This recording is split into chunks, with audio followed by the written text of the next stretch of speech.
Assalamualaikum warahmatullahi wabarakatuh. Kembali lagi dengan saya, Dedi Wahyudi di Dewa Channel. Pada kesempatan kali ini, saya akan membahas soal latihan persiapan UTBK SNBT tahun 2023. Soal-soal ini yang kita bahas adalah soal-soal yang berhubungan dengan matematika. Oke ya. Namun sebelum ke video pembahasannya, untuk kalian yang menonton video ini, jangan lupa untuk klik tombol subscribe. Oke, langsung saja ke soal yang pertama. Jadi di sini kita punya 10 soal yang akan kita bahas. Soal yang pertama adalah jika R dan S adalah bilangan bulat positif dan S ditambah 1 sama dengan 2R, manakah di antara pernyataan berikut yang pasti benar? Oke. S ditambah 1 sama dengan 2R. Oke ya. S ditambah 1 sama dengan 2R. Artinya di sini S ditambah 1 itu merupakan kelipatan 2. Oke ya, merupakan kelipatan 2. Berarti gini, ketika S ditambah 1 itu dia kelipatan 2, artinya S ditambah 1 itu sebuah bilangan genap. Oke ya. Sehingga S ditambah 1 itu genap, maka supaya dia genap, S-nya adalah bilangan ganjil. Jadi,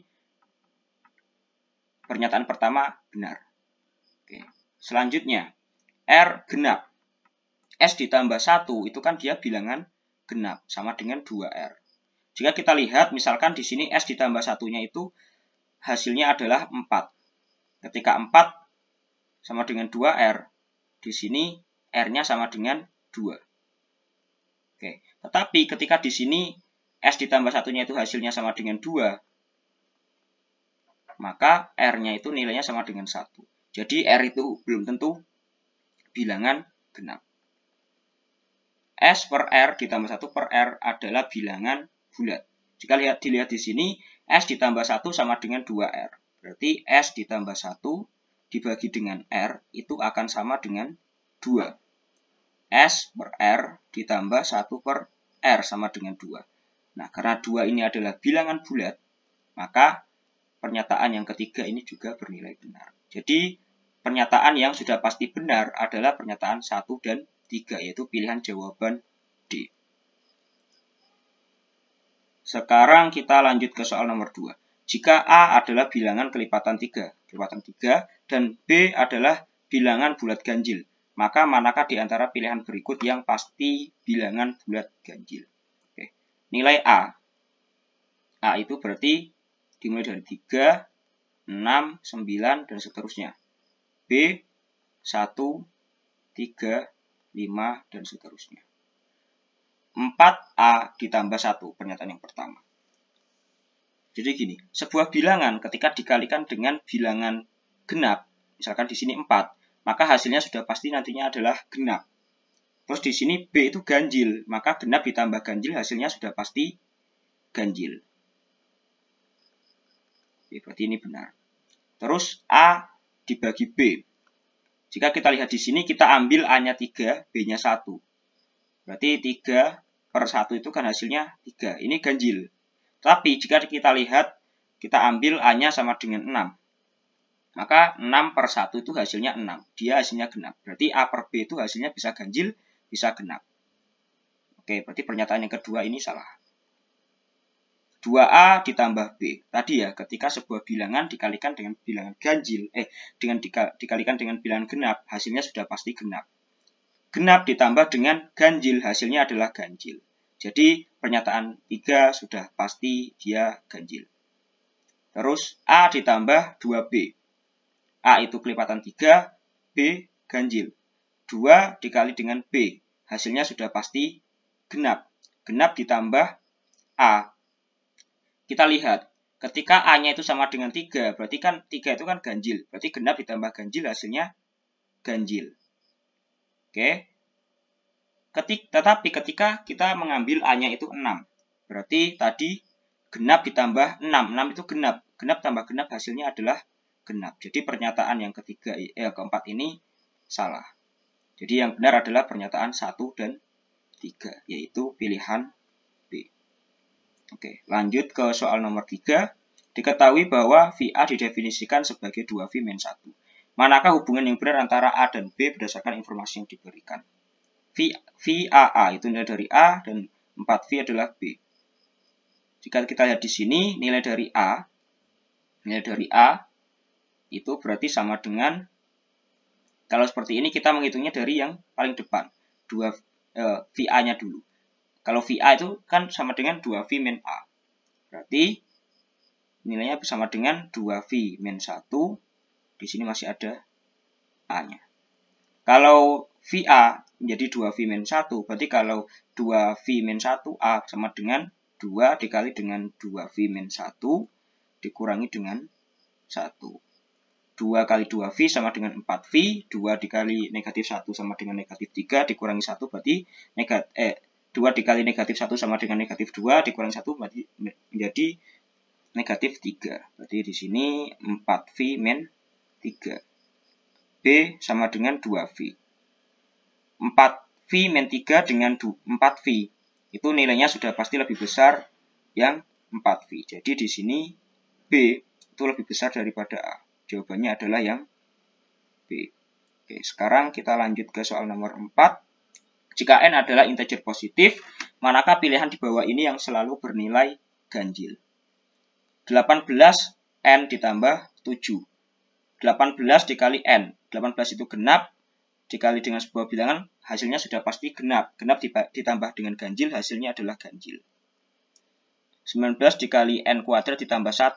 Ketika N-nya ganjil, maka di sini 19 dikali ganjil kuadrat, hasilnya adalah ganjil ditambah genap, ditambah dengan ganjil, hasilnya genap. Jadi ini salah. 18N ditambah 5. 18N itu sudah pasti nanti hasilnya adalah genap ditambah dengan 5, ganjil, berarti hasilnya adalah ganjil. 19N ditambah 6. Ketika N-nya itu ganjil, 19 dikali dengan ganjil, hasilnya ganjil, ditambah 6, hasilnya masih ganjil. Tetapi ketika kita ambil N-nya itu genap, 19 dikali bilangan genap, hasilnya adalah genap, ditambah genap, hasilnya tetap genap. Jadi yang keempat salah. Jadi yang benar adalah pilihan yang 1 dan 3, yaitu jawaban B. Sekarang kita lanjut ke soal nomor 5. Hasil kali 2 bilangan bulat terletak antara 1 dan 6.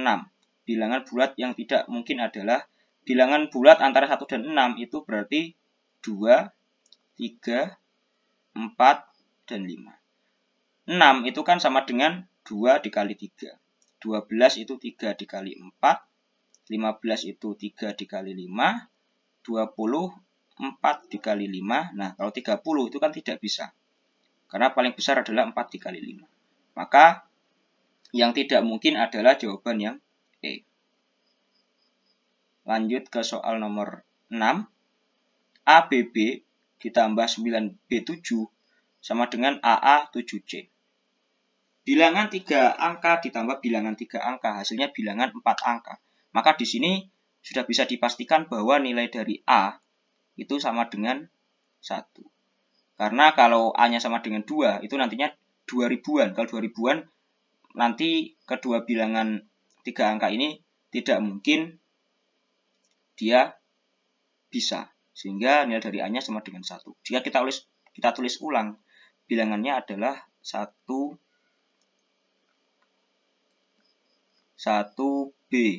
B, 9B, 7, kalau ditambah hasilnya adalah 117C. 1 ditambah 9 hasilnya 11. Maka di sini nanti ternyata B ditambah B itu harus menjadi bilangan puluhan supaya nanti dia punya tabungan 1 yang bisa ditambahkan di 1 tambah 9.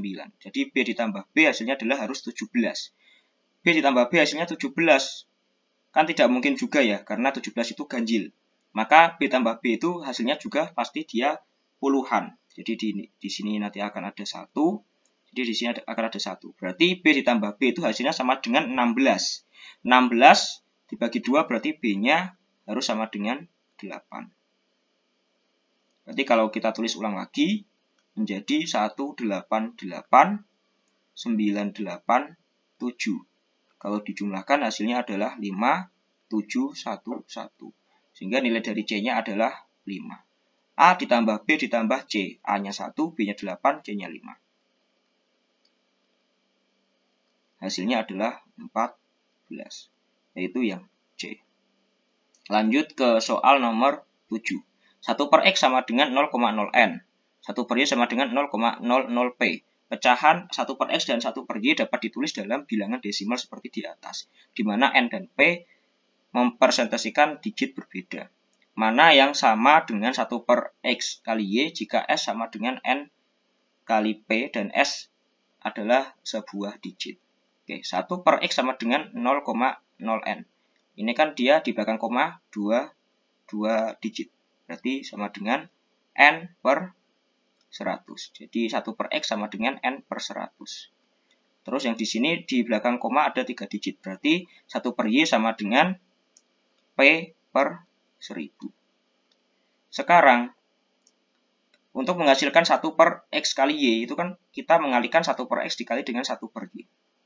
Jadi di sini 1 per XY itu kan sama dengan 1 per X dikali dengan 1 per Y. Sama dengan N per 100 dikali dengan P per 1000. Itu sama dengan NP per 100.000. Tadi apa? N dikali P sama dengan S. Berarti S per 1000. Per 100.000. Oke ya. Berarti di sini 1 per X kali Y sama dengan S per 100.000. S per 100.000. Berarti sama juga dengan 0,0000 S. Jadi di belakang komanya harus ada 5 angka. 1, 2, 3, 4, 5.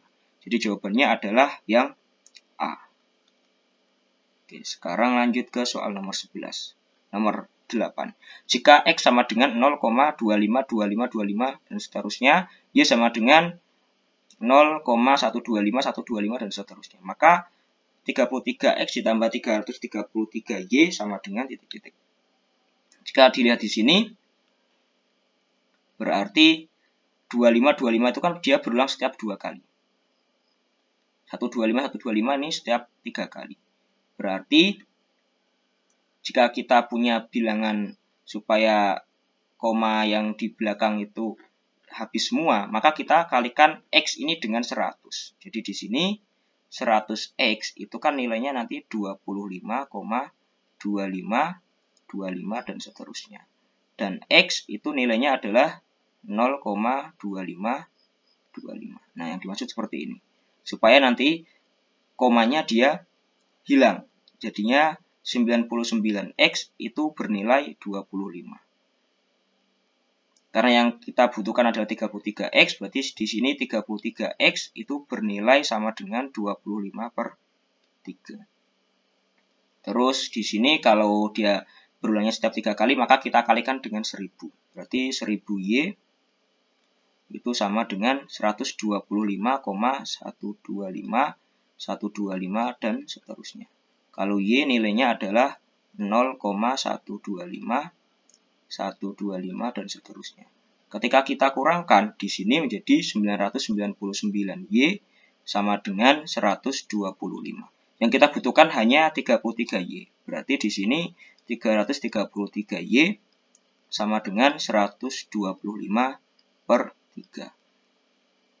Ketika kita jumlahkan, berarti 33X ditambah 333Y berarti sama dengan 25 per 3 ditambah 125 per 3, yaitu 150 per 3, sama dengan 50. Jadi jawabannya adalah yang C. Next ke soal nomor 9. Jika akar 2 dikurangi akar 3 per akar 2 ditambah akar 3 sama dengan A ditambah B akar 6.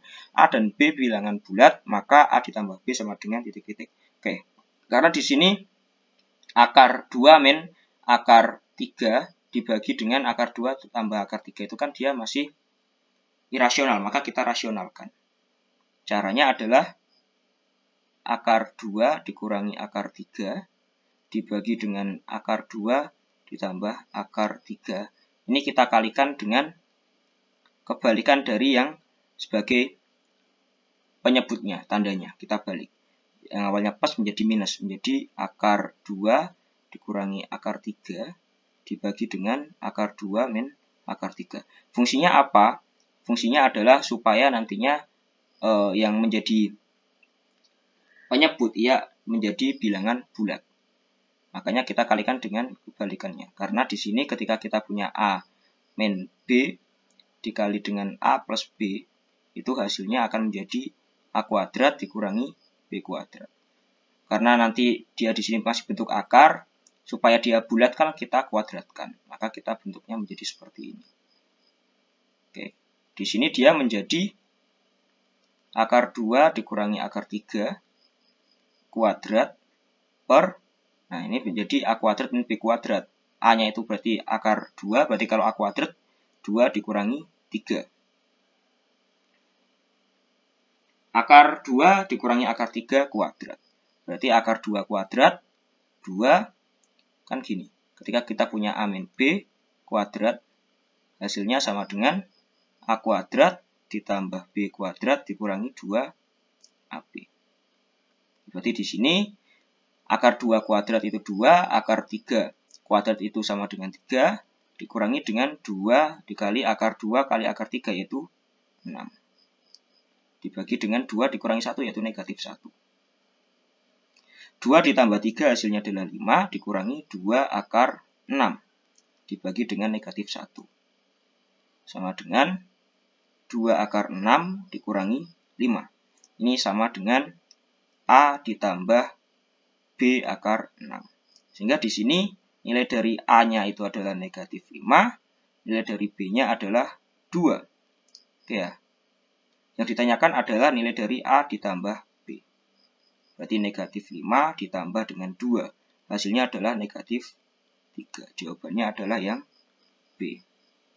Oke, sekarang kita lanjut ke soal nomor 10. Jika M dikali N pangkat 4 dikali P pangkat 5 lebih dari 0 dan M kurang dari 0, maka manakah dari nilai berikut ini yang harus negatif? M kurang dari 0, berarti kita bisa memilih angka negatif 1 ya, mungkin ya. Jika kita masukkan ke sini, berarti negatif 1 dikali N pangkat 4 dikali dengan P pangkat 5 itu harus lebih dari 0. Oke ya, sebuah bilangan ketika dipangkatkan dengan genap, baik dia positif atau negatif, dia sudah pasti nanti hasilnya adalah bilangan bulat genap. Maka di sini yang mungkin adalah P pangkat 5 itu dia harus negatif. Supaya karena di sini N pangkat 4 itu dia hasilnya sudah pasti positif, maka supaya dia lebih dari 0, maka P pangkat 5 itu nilainya harus negatif. Oke. Karena P pangkat 5, P pangkat ganjil itu nilainya adalah kurang dari 0, maka P juga sudah pasti kurang dari 0. Sebagai contoh ketika kita punya 30 negatif 2 pangkat 5, itu kan hasilnya sama dengan negatif 32, dia kurang dari 0. Maka P di sini nilainya kurang dari 0. Oke ya. Sedangkan di sini N pangkat 4 itu dia ganjil, dia negatif ataupun positif, dia hasilnya tetap positif. Jika kita lihat di pilihan berikut, M dikali N. M itu dia negatif, N itu bisa positif, bisa negatif. Berarti ini M kali N itu hasilnya belum tentu negatif, belum tentu positif. Bisa positif, bisa negatif. M kuadrat itu berarti negatif ya, M-nya kan negatif. Kalau dikuadratkan hasilnya adalah positif. Maka M kuadrat bukan negatif. P dia kurang dari 0. Kalau kurang dari 0 berarti P-nya sudah pasti negatif. Dan ini juga pasti salah. Jawabannya yang benar adalah yang C. Next, sekarang ke soal nomor 11. Jika K dibagi 7 dan K dibagi 12, keduanya adalah bilangan bulat positif, maka manakah di antara pilihan berikut ini yang juga merupakan bilangan bulat? Berarti di sini K itu bisa dibagi 7, K juga bisa dibagi 12. Artinya di sini berarti K juga bisa dibagi 7 kali 12, yaitu 84. Karena K itu habis dibagi 84, berarti tinggal kita cari mana di pilihan ini yang pembaginya itu merupakan faktor dari 84. Ketika kita lihat di sini ada 42. 42 itu kan dia faktor dari 84. Berarti di sini benar. Kalau 24 itu kan bukan faktor dari 84. Jadi yang ini salah. 84 juga bukan tidak memiliki faktor 19. Artinya 84 itu tidak bisa dibagi dengan 19, maka ini salah. 84 tidak bisa dibagi 15, maka ini juga salah, dan ini juga salah. Jadi jawabannya adalah yang A. Sekarang next ke soal nomor 12. Jika nilai A dan B adalah bilangan bulat positif dan A per B sama dengan 2,5, manakah pernyataan yang pasti benar? Oke. A per B sama dengan 2,5. Yaitu sama juga dengan 5 per 2 atau bisa ditulis menjadi 10 per 4. Dan seterusnya. A ditambah B bernilai ganjil. Oke ya, ketika di sini A per B sama dengan 5 per 2, kalau dijumlahkan A ditambah B-nya adalah 7, ganjil. Tetapi ketika A per B-nya sama dengan 10 per 4, keduanya genap, maka kalau dijumlahkan hasilnya adalah genap. Maka di sini A ditambah B bernilai ganjil, belum tentu benar. A ditambah B adalah kelipatan 7. Jika dilihat di sini, 5 ditambah 2 hasilnya adalah 7, berarti kelipatan 7. 10 ditambah 4 hasilnya adalah 14, merupakan kelipatan 7. Karena di sini bentuk aslinya adalah sama juga dengan 5A dibagi dengan 2A.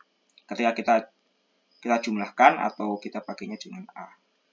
Kita pakainya dengan X. Ketika dijumlahkan nanti 5A ditambah 2A, 5X ditambah 2X hasilnya adalah 7X. 7X berarti sudah pasti dia kelipatan 7. 5B dibagi A adalah bilangan bulat. Oke. Jika kita lihat di sini, 5B per A. 5 dikali B itu nilainya sama dengan 2X. Dan A nilainya sama dengan 5X. Ini bisa dicoret, X-nya dengan X, berarti hasilnya 2. Karena 2 bilangan bulat, maka di sini 5B per A adalah bilangan bulat. Jadi, pernyataan yang benar adalah 2 dan 3, yaitu pilihan jawaban yang D. Sekarang lanjut ke soal nomor 13. Jika himpunan bilangan bulat berurutan yang beranggotakan A, B, C, D, E, manakah di antara pernyataan di bawah ini yang pasti benar? Yang pertama, himpunan ini mempunyai 3 bilangan ganjil.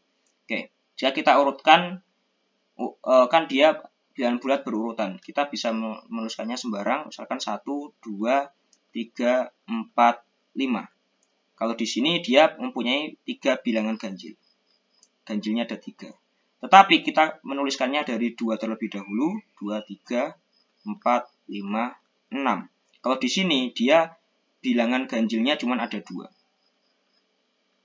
Nah, jadi di sini ketika bilangan berurutannya ini dimulai dengan angka genap, maka dia bilangan ganjilnya cuma ada 2. Dan ketika dimulai dengan angka ganjil, maka bilangan ganjilnya ada 3. Jadi ini belum tentu benar. Terus selanjutnya, himpunan ini mempunyai angka yang habis dibagi 5. Oke, kita coba teruskan. Kalau yang pertama ini ada 5, yang kedua ada 5 juga. Terus selanjutnya 3, 4, 5, 6, 7. Ini juga ada 5-nya. Ketika dimulai dari 4, ada 5, ada 6, ada 7, ada 8. Di sini juga ada 5-nya. Terus selanjutnya 5, 6, 7, 8, 9. Di sini ada 5, kelipatan 5. Kalau kita mulai dari 6, 7, 8, 9, 10. Dan di sini ada 10. Jadi sudah pasti nanti di himpunan tersebut akan ada angka yang habis dibagi, ada bilangan yang habis dibagi oleh 5. BC ditambah 1 bernilai ganjil. BC itu kan dia berurutan. Berarti yang satu ganjil, yang satu genap. Ganjil dikali genap hasilnya adalah genap ditambah dengan 1, sudah pasti nanti hasilnya adalah ganjil. Jadi yang benar adalah pernyataan 2 dan 3, yaitu pilihan D. Selanjutnya ke nomor 14, operasi titik 4 didefinisikan M.4n sama dengan N kali M min N ditambah N kuadrat dengan M dan N bilangan bulat. Nilai dari negatif 4.4 dalam kurung 1.4 dalam kurung 2 adalah, jadi kalau seperti ini kita mengerjakannya adalah yang di dalam kurung terlebih dahulu. Jadi 1.42. Berarti di sini negatif 4.4 dalam kurung 1.42. Ini yang kita kerjakan adalah 1.42-nya. Berarti negatif 4.4 dalam kurung 1.42. Berarti 1 itu sebagai M dan 2 sebagai N. Oke. Berarti nilainya sama dengan 2 dikali dengan 1 dikurangi 2 ditambah dengan 2 kuadrat. Negatif 4.4 dalam kurung 2 dikali dengan 1 dikurangi 2 itu negatif 1, berarti negatif 2 ditambah dengan 4. Berarti negatif 4.4 dalam kurung negatif 2 tambah 4, yaitu 2. Jadi di sini selanjutnya adalah 2 dikali dalam kurung negatif 4 dikurangi 2 ditambah dengan 2 kuadrat. 2 dikali dengan negatif 6 ditambah dengan 4. Berarti negatif 12 ditambah 4. Hasilnya adalah negatif 8. Jadi jawabannya adalah yang D. Selanjutnya ke soal nomor terakhir. Untuk semua bilangan real T didefinisikan di sini kita membacanya tanda seru T gitu ya, sama dengan 1 dikurangi 1 per T. Manakah di antara pilihan di bawah ini yang ekuivalen? Ekuivalen itu artinya sama ya, dengan tanda seru 3 dikurangi tanda seru 2. Oke, kita hitung terlebih dahulu. Tanda seru 3 dikurangi tanda seru 2. Berarti sama dengan 1 dikurangi 3 dikurangi dengan dalam kurung 1 dikurangi 2. Berarti ini 1 dikurangi 1 per 3 dikurangi 1 ditambah 1 per 2. Ini coret-coret sehingga tersisa 1 per 2 dikurangi 1 per 3. Kita samakan penyebutnya menjadi 6. 6 dibagi 2 sama dengan 3. 6 dibagi 3 sama dengan 2. Berarti di sini sama dengan 1 per 6. Oke, kita cari di antara kelima pilihan ini yang nilainya sama dengan 1 per 6. Kita mulai dari yang A. Yang A berarti tanda seru 1 per 6. Berarti nilainya sama dengan 1 dikurangi 1 per 6. Berarti sama dengan 1 dikurangi 1 per 1 per 6. Sama dengan 1 dikali dengan 6 per 1. Yaitu 6. Sama dengan negatif 5. Yang B tanda seru 5 per 6. Berarti sama dengan 1 dikurangi 1 per 5 per 6. 1 per 5 per 6 itu sama dengan 1 dikali dengan 6 per 5. Berarti 1 dikurangi 6 per 5. Hasilnya berarti sama dengan, kita samakan penyebutnya. Berarti 5 dikurangi 6 dibagi 5. Berarti negatif 1 per 5. Yang C berarti sama dengan 1 dikurangi 1 per 1. Berarti sama dengan 1 dikurangi 1, jawaban hasilnya adalah 0. Yang D berarti 1 dikurangi 1 per 6 per 5. Berarti sama dengan 1 dikurangi 5 per 6. Kita samakan penyebutnya menjadi 6 dikurangi 5 dibagi 6. Berarti 1 per 6. Yang C berarti sama dengan 1 dikurangi 1 per 2. Sama dengan setengah. Oke, berarti yang sama dengan tanda seru 3 dikurangi tanda seru 2 adalah yang pilihan D. Oke, mungkin cukup itu yang bisa saya sampaikan. Semoga sedikit ilmu yang saya sampaikan ini bisa bermanfaat untuk teman-teman semua, dan semoga teman-teman semua yang ingin mendaftar di perguruan tinggi favorit masing-masing bisa diterima. Oke, mungkin itu. Tetap semangat untuk belajar dan jangan lupa untuk selalu berdoa. Oke ya. Maka berarti kita cukupkan perjumpaan kita di video kali ini. Kurang lebihnya mohon maaf. Assalamualaikum warahmatullahi wabarakatuh.